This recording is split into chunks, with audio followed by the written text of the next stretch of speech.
সাগরের তীর ছুঁয়ে দাঁড়িয়ে উদাসী প্রহরগুলো জড়িয়ে তুমি ঘুরে ঘুরে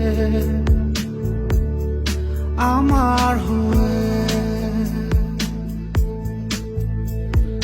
হয়তো দূরের চেনা আকাশে রঙিন স্বপ্ন বোনা বাতাসে আমায় ডেকেছিলে